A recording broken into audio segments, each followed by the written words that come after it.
So the first thing we're going to do is you want to make sure you have it this way. In other words, you don't want it this way. This is the backbone right here. We're not cutting through that backbone.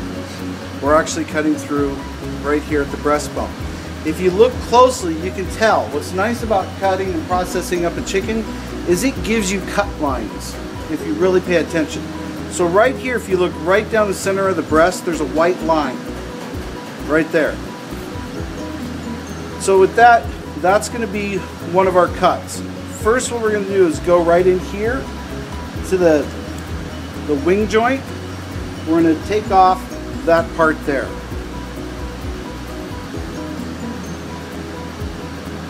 We'll save that for our stock.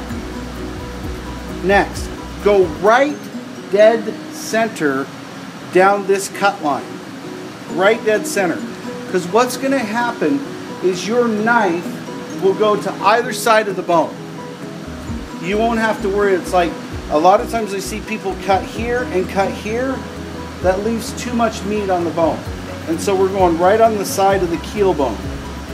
And so your knife naturally just drops right in to either the right side or left side.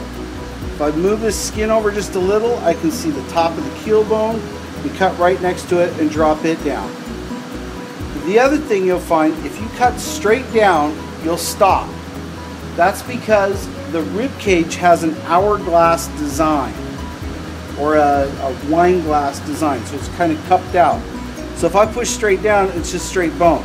So I actually have to start cutting over. The other thing that you'll know about cutting over is once you hit here, that's where the wishbone is, and your knife will naturally start going off to the side.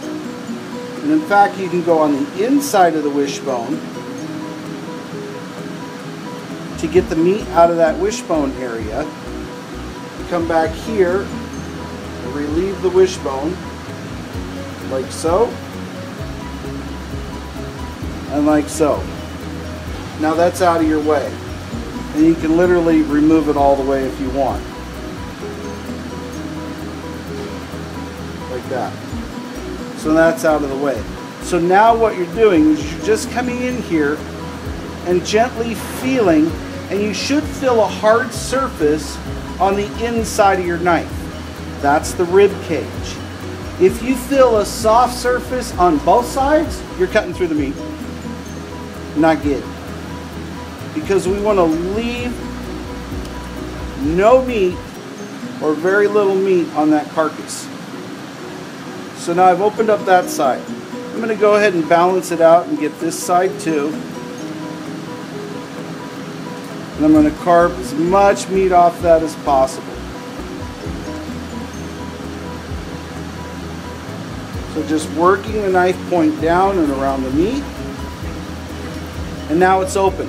Here's what I want to show you. Right here, remember how I said if you pay attention, the bird will show you where to cut. See how those are just naturally kind of falling out of the joints right here? That's right where the wings are attached in. So I'm going to just take my knife and just gently go through there. When you're processing the bird, if you're actually having to push hard, chances are you're either trying to cut through a bone or you're not cutting in the right direction, or you have a dull blade. So it should go very easily. In fact, if you watch how I hold my boning knife, I really just am kind of pinching it and letting it do all the work. I'm not trying to muscle this at all. Now we have this part removed. The next thing that we want to do is we're going to come in here and come down to here, and I'm just going to turn this over so you can see. Right here and right here, there's two white dots. You see those white dots? That's where the thigh bone is going into the center carcass. What I'm going to do is just push down on that, right there. I just push down on that white dot. What that does is that dislocates the thigh bone from the carcass. Again, white dot right there, push down. Again, you want to make this easy. It's not like you have to be brutal to this poor chicken. It did nothing to you. Okay, I make a little incision cut there to get the what we call the oyster or the meat out of that back. Like so. Come over to this side. do the same thing. It's already been disjointed. And for all of your parts, we're going to put it in a bucket, but in the floor kettle we already have a stock started, and you're more than welcome just to add your parts to that. Now, again, we want to honor the people that we're cooking for, so we want to give them the best possible product that we can. So I'm just going to look at this half. I'm going to focus on this one right here. And what I want to look for is any leftover cartilage, or see this stuff here? When it cooks up, it's going to be fine. Would anybody even notice it? Probably not. Have we probably already eaten something like that? Indeed, and probably far more than just that. But what I know is I don't want my VIP guest or parent or anybody or any customer to eat that. I want to keep it as clean as possible. The other thing is visually, and eating this chicken, I want it to be a pleasant experience. I don't want them to have to dig around to get the bones out of the chicken, although sometimes it's totally appropriate for like fried chicken. But I want them to have a good experience on this. So I'm going to remove a couple more things. One, this is the thigh bone right here. Again, in paying close attention to the chicken, it'll tell you where to cut. If you look at this white line right here, there's always that white fatty line running down that thigh meat. So you just bring your knife in there and cut on either side of it, similar to what you did on the breastbone. You want to remove any cartilage. Use the tip of the knife to get in there.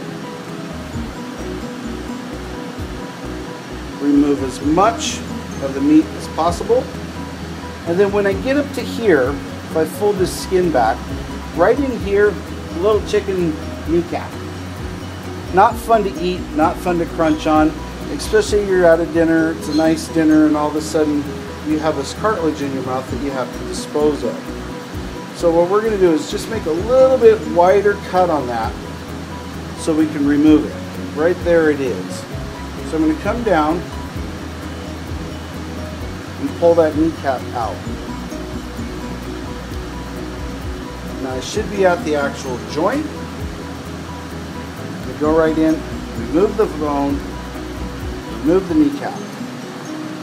Now, I'm not going to remove this because I want this for structure, and also we're going to stuff this. So what I'm actually going to do is pull the skin tight and very carefully come in here, cut through the tendons all the way around. Okay, now if you look at this, see these two little lumps right here? I'm going to go right down here with the butt part of the knife and cut straight through that cartilage.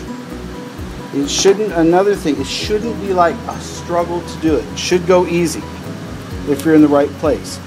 Pop off that cartilage, again saving it for stock, and now you have a nice, I push the meat down just a little bit, a much more clean presentation for the customer. I'm going to do the same thing, but a miniature version on the chicken wing. And if this was just the little drumette itself, this is nice to do for like buffalo chicken wings, where you have this nice bone here exposed, easy to hold on to. Makes it a little bit cleaner for your guests to have. Takes a little more work, but again, the end quality product is good. So, tomorrow when these are stuffed, we're going to stuff the stuffing in there. We'll fold these up nice. We'll truss that together and tie that together, and that will be the portion. It's a very large portion, and I think they'll enjoy it. Got it? Okay.